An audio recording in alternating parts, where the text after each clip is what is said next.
வணக்கம். செய்திகள் வாசிப்பது நித்தியா. இன்றைய முக்கிய செய்திகள். ஆபரண தங்கத்தின் இன்றைய விலை நிலவரம். சென்னையில் ஆபரண தங்கத்தின் விலை சவரனுக்கு ரூபாய் 480 உயர்ந்து ஒரு சவரன் ரூபாய் 56,800க்கு விற்பனை செய்யப்படுகின்றது. ஆபரண தங்கத்தின் விலை ஒரு கிராமுக்கு ரூபாய் 60 உயர்ந்து ரூபாய் 7,100க்கு விற்கப்படுகின்றது. சென்னையில் சில்லறை வர்த்தகத்தில் வெள்ளி ஒரு கிராமுக்கு ரூபாய் 1 உயர்ந்து ரூபாய் 99க்கு விற்பனை செய்யப்படுகின்றது. ரயில் பயணிகள் வாலெட் பயன்படுத்தி UTS மொபைல் ஆப் அல்லது ATVM மூலம் டிக்கெட் எடுத்தால் 3% கேஷ்பேக் அறிவிக்கப்பட்டுள்ளது. இதற்கு முன் வாலெட்டை ரீசார்ஜ் செய்யும் போது வழங்கப்பட்ட 3% சலுகை இப்போது டிக்கெட் எடுக்கும் போது வழங்கப்படுகின்றது.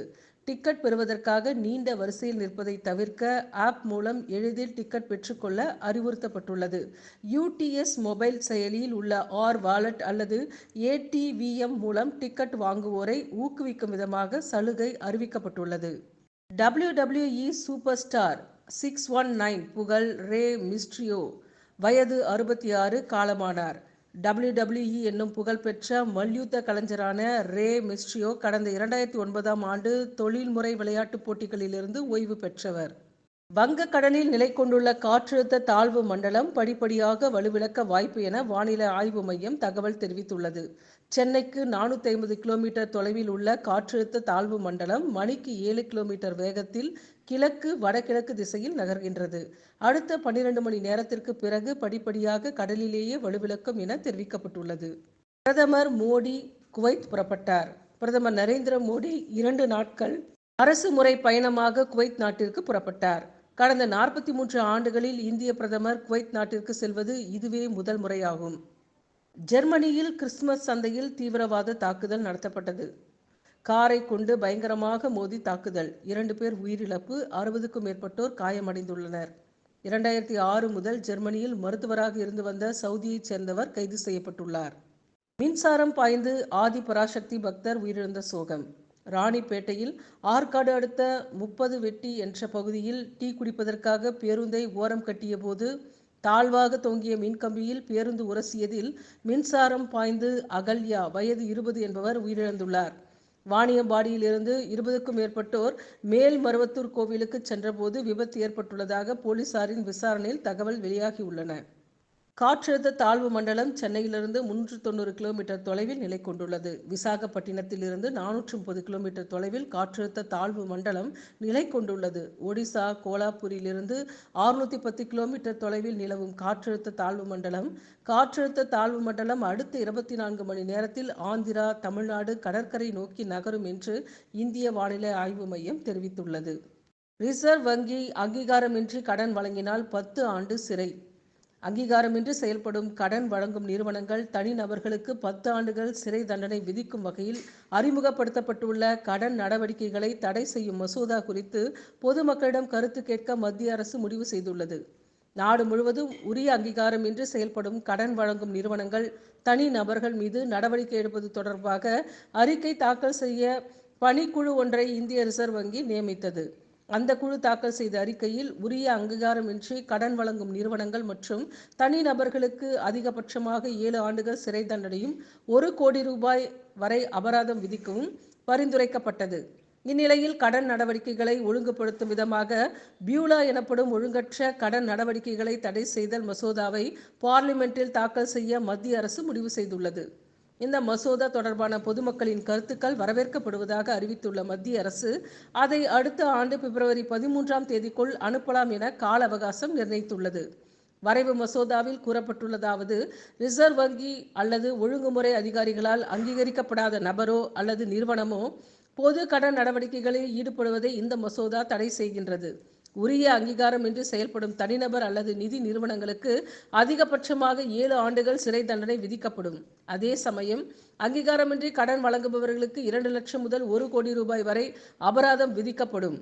டிஜிட்டல் முறையிலோ அல்லது வேறு வழியிலோ பணத்தை கடனாக கொடுத்து கடன் வாங்குபவர்களை துன்புறுத்தினாலோ அல்லது கடன்களை மீட்க சட்டவிரோத வழிகளை பயன்படுத்தினாலோ 3 முதல் 10 ஆண்டுகள் வரை சிறை தண்டனை மற்றும் அபராதம் விதிக்கப்படும். கடன் வழங்குபவர், கடன் வாங்குபவர் அல்லது அது தொடர்பான சொத்து ஒன்றுக்கும் மேற்பட்ட மாநிலங்களிலோ அல்லது நம் நாட்டிற்கு வெளியே அமைந்திருந்தாலோ அது தொடர்பான விசாரணை சிபிஐ அமைப்பிடம் ஒப்படைக்கப்படும். இவ்வாறு அதில் கூறப்பட்டுள்ளது. குரூப் 2A தேர்வு OMR ஷீட் முறையிலேயே நடைபெறும். TNPSC அறிவிப்பு. தமிழ்நாடு முழுவதும் தமிழ்நாடு அரசு பணியாளர் தேர்வாணையத்தின் குரூப் 2 தேர்வு கடந்த 14ஆம் தேதி நடைபெற்றது.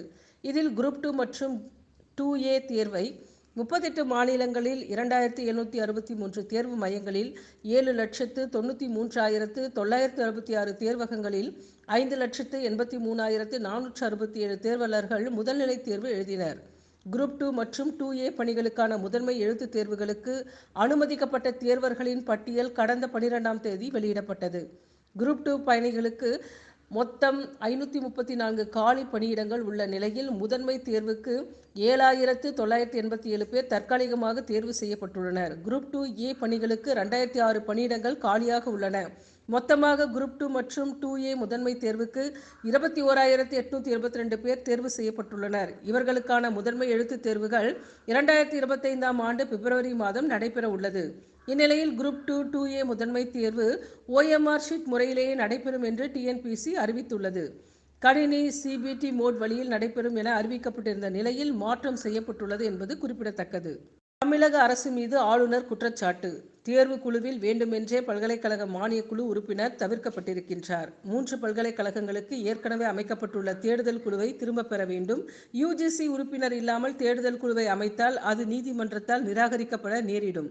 பல்கலைக்கழக மானியக்குழு உறுப்பினர்களை சேர்த்து புதிய தேடுதல் குழுவிற்கான அரசாணையை வெளியிட வேண்டும்.